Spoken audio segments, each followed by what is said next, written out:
Hello. Today we will be talking about the negative effects of procrastination and what you can do to get yourself out of this problem. It is actually a problem. Procrastination is delaying tasks deliberately. Sometimes you will have an issue and you won't be able to accomplish what you plan to do. That is not procrastination. But if you deliberately just do not want to do or accomplish a task, of course, you are procrastinating. That is deliberate, is from you. This has so many negative effects. It leads to self esteem that is pretty low. It does have immense academic burden and consequences. It leads to stress. It leads to depression. It leads to so many negative things. So it is important that people should learn how to prevent procrastination or to minimize procrastination. The first thing you need to do is to realize that something negative is going on in your life and you have to recognize that problem. Tell yourself that there is a problem and this problem is I do procrastinate. That is the first step in overcoming the issue of procrastination. After you've reached that point, the next step is you should be able to set very realistic goals. Sometimes people procrastinate because their goals are not realistic. And if the goal is not realistic, achieving that is nearly impossible. Consider this hypothetical situation. I have $2,000 in my account and I decide to build a school that costs $300,000 and I want to begin the foundation process in 2 months. That is unrealistic.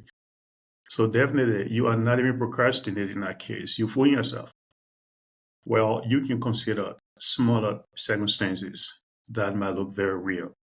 However, your goals must always be achievable. You don't say things that you don't have the capability to do.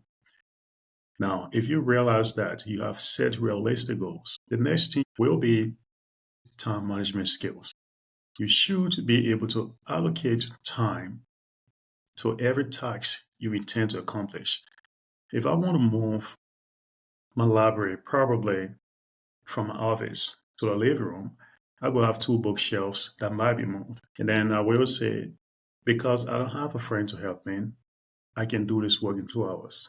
I need to be very careful. The bookshelf is dedicated and I have to move things around to make sure that this happens. In 2 hours, I will achieve this. And the third thing I will tell you will be very simple. You have to begin. You have to begin. Every so often we make plans and do not execute these plans. Our plans are prolonged. We don't want to begin because at times we even feel that it got to be perfect from the beginning. At times we feel that we will be criticized if we go about doing things like that. But you just have to begin. You will project more energy when you begin a task than you waiting to accumulate all of the energy before beginning a task. For instance, if you have maybe an article to write, you should begin the writing process.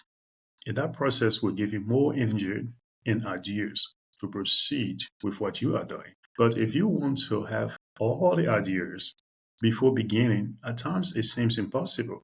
So you have to begin small and grow through the process. You gotta be strong to stick to the time you have allocated for this project. That is when the importance of time comes in. Everyone ahead of you who has ever achieved anything did not really procrastinate because procrastination leads to delay. Delay leads to discouragement, and discouragement leads to abandonment. So you don't want to get involved with things like that. You got to push yourself. Thank you and have a wonderful day.